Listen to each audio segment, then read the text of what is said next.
সকালে এক টুকরো হলুদ খেতে না খেতেই দেখি ধানের গাড়ি এসছে। বেলা বাড়লে ধানের গাড়ি পাওয়া যাবে না, তাই সকাল সকাল বাবা ধান নিয়ে চলে এসছে। তারপর দেখো এই গাছটা আমি বড্ড শখ করে লাগিয়েছিলাম, জানো তো। আগে আমি ধুতরা ফুল পেতাম না, অনেক দূর থেকে ফুল নিয়ে আসতাম, তাই বড্ড শখ করে এই গাছটা লাগিয়েছিলাম।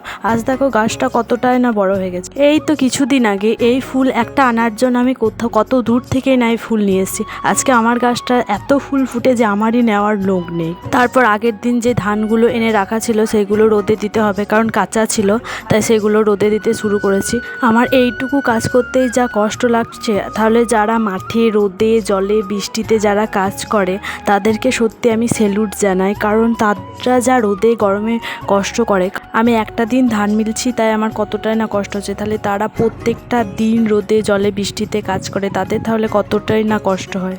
আমার কষ্ট তাদের কষ্টের কাছে জাস্ট একটুখানি, তারপরও আমার দারুণ কষ্ট হয়ে গেছে বলে আমি একটু জল খেয়ে নিলাম, কারণ আমার তেমন করে কখনো জল খেতে মনেই থাকে না।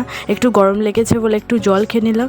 তারপর একটু শরবত খাওয়ার জন্য বাড়ির বাগান থেকে একটা লেবু তুলে এনে শরবতটা একটু লবণ চিনি দিয়ে বানিয়ে নেওয়ার খেয়ে আজকের মতো ভিডিওটা শেষ করলাম। চলো টাটা।